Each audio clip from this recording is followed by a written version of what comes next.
भगवान परशुराम की जय, कार्तिकेय शर्मा की जय।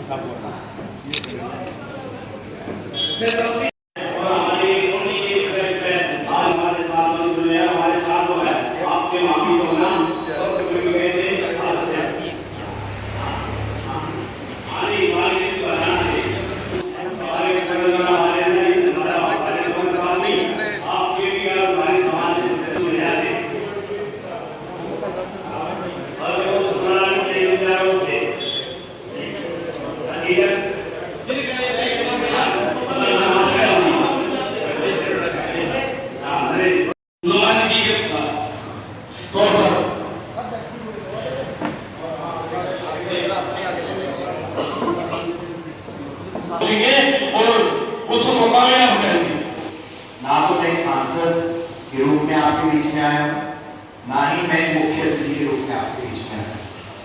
मैं आया हूं, आप में से ही हूं, आपका ही हूं, आपका भाई बेटा अनुज के नाते आपके बीच में आया हूं। और मेरा आज का यहाँ आने का उद्देश्य ये है कि मैं आपको न्योता देने आया हूँ भगवान परशुराम जी का एक जन्मोत्सव के उपलक्ष्य में भव्य कार्यक्रम आयोजित हो रहा है करनाल में 5 मई को 1 बजे पुरानी सब्जी मिली और मैं उसका न्योता देने आप लोगों को आया हूँ कि आप लोग आइए। ये बहुत बड़ा यज्ञ है, इसमें आप सबकी आहुति चाहिए, आप सबका साथ चाहिए। इसको सफल सशक्त सक्षम बनाने के लिए आप सबका बड़े बुजुर्गों का आशीर्वाद, युवा साथियों का प्यार, स्नेह यही चाहिए।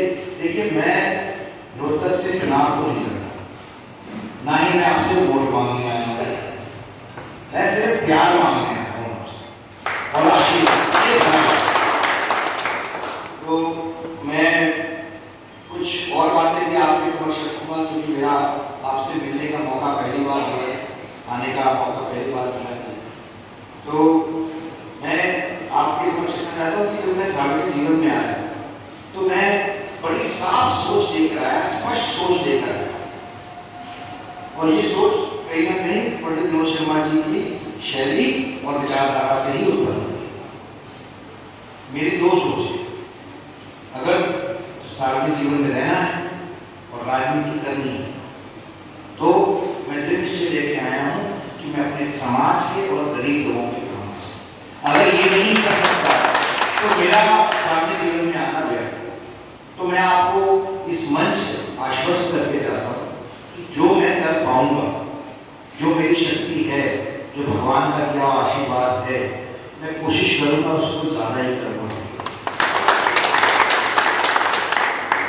बाकी मैं सिर्फ इतना कहना चाहता हूँ कि जिस तरीके से मेरे से पहले कुछ वक्ताओं ने, बड़ों ने बातें रखी, ईपीपीजी की बात रखी और विषय, मैं आपकी भावना समझता हूँ, आपके दिल में क्या है वो भी समझता हूँ।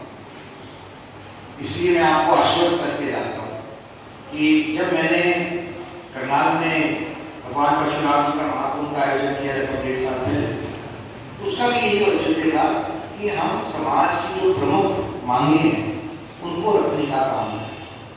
जब मैं उस कार्यक्रम के लिए लगभग 22 के 22 जिलों में गया, 100 से 150 कार्यक्रम किए, लोगों के बीच में गया, तब मुझे पता लगा कि समाज में नाराजगी है।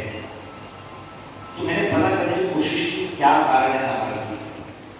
तो पता लगा कि जो समाज के प्रमुख मुद्दे, जो ज्वलंत मुद्दे थे, जो सही मुद्दे थे, उनको सही पटल पे रखने का काम सही जगह पे किसी ने नहीं किया। तो मैंने अपनी तरफ से प्रयास किया, आपको शस्त्र का ज्ञान भी होना चाहिए और शास्त्र का ज्ञान भी होना चाहिए, और शस्त्र इस्तेमाल करने से पहले शास्त्र का पूरा ज्ञान होना चाहिए। ये सीख है परशुराम जी। तो मैं मानता हूं कि परशुराम जी का प्रसाद चलता है, निकलता है, जब अति होती है, पर वो जब निकलता है तो खाली नहीं जाता है और कभी कभी नहीं निकलता है। तो इसलिए हर बात पे परशुराम जी का प्रसाद नहीं निकलना है। मेरा आपसे निवेदन है कि एक सकारात्मक सोच, एक सकारात्मक व्यक्ति हूँ। मैं मानता हूँ कि समाज के अंदर जो त्रुटियां हैं, कमियां हैं, उनको दूर करने की जिम्मेदारी हमारी है, हम सब लोगों की। लेकिन कहीं ना कहीं सोचना पड़ेगा कि क्या कमी रह गई, क्या विषय रह गए कि हमारा समाज के पीछे है। ये सत्य है और इस पे सोचना भी चाहिए और शोध भी करना चाहिए, और शोध करके सही समय पे सही फैसला लेना चाहिए। मैंने कहा कि मैं हरियाणा से आता हूं और हरियाणा में हमारे यहाँ रिवाज है कि हम सबसे पहले लोगों का अभिवादन भी राम राम करके करते हैं। इतना ही नहीं, जय श्री राम, जय श्री राम, जय श्री राम। इतना ही नहीं, हम किसी से नाराज भी होते हैं तो उसको भी राम राम करते हैं। सिर्फ स्वागत ही हम राम राम से नहीं करते हैं, नाराजगी भी राम राम से ही दिखाते हैं। तो कहने का मतलब है, मैंने उनको ये कहा कि हमारा आस्था का विषय है, इस पे कृपया कटाक्ष मत करिए, क्योंकि ये हमारे 140 करोड़ के जो देश की भावना है उसको समझिए, भावना के अनुरूप चलिए, नहीं तो ये देश आपको चुनाव में सबक सिखा देगा और बता देगा कि ये देश क्या चाहता है और देश की क्या भावना है। तो मैं आप बहुत ज्यादा समय न लेते हुए आपसे पुनः निवेदन करना चाहता हूं कि आप आने वाली 5 तारीख को जरूर आइए, अपने सारे परिवार के साथ, बड़े बुजुर्ग, भाई साथी, युवा साथी सबको लेकर आइए, क्योंकि ये बहुत ही महत्वपूर्ण कार्यक्रम है जैसे मैंने बात की, और आप सबका आशीर्वाद चाहिए। इसी के साथ मैं अपनी वाणी को विराम देता हूँ। जय परशुराम, जय हरियाणा, जय भारत। आज के कार्यक्रम का मुख्य उद्देश्य था कि मैं ब्राह्मण धर्मशाला में अपने सारे बड़े बुजुर्ग भाइयों साथियों को 5 तारीख को, आने वाली 5 तारीख को एक भव्य कार्यक्रम करनाल में आयोजित हो रहा है, जो कि भगवान परशुराम जी के जन्मोत्सव के उपलक्ष्य में मनाया जा रहा है। उसका न्योता देने आया था और उसी के लिए मेरे को बहुत प्यार और आशीर्वाद मिला। इससे पहले मैं बेरी गया था, अब मैं नजर आया हूँ, और सबका, बड़ों का, बुजुर्गों का और युवा साथियों का बहुत स्नेह और आशीर्वाद मिला है, प्यार मिला है, और बहुत उत्साहित लग रहे हैं। भव्य कार्यक्रम होगा, बढ़ चढ़ के लोग इसमें हिस्सा लेंगे। क्या कार्यक्रम मैंने तो आपको भी बताया कार्यक्रम क्या है। क्या सभी वर्गों का निमंत्रण है? हाँ बिल्कुल, 36 बिरादरी को है, और भगवान परशुराम सिर्फ एक समाज के नहीं, 36 बिरादरी के भगवान हैं। और मैं इसीलिए आपके माध्यम से भी और मन से भी मैंने कहा है कि मैं 36 बिरादरी को न्योता देता हूँ कि 36 बिरादरी के का एक कार्यक्रम है और सब मिलके इसको बड़ा कार्यक्रम है। चुनाव से भी बात करें। हाँ करें। तो जैसे लोकसभा चुनाव चल रहे हैं तो उसमें मतलब युवाओं का क्या समर्थन है? देखिए, लोगों का समर्थन मैं मानता हूँ कि लोकसभा का चुनाव देश का चुनाव है और देश का प्रधानमंत्री तय करना है।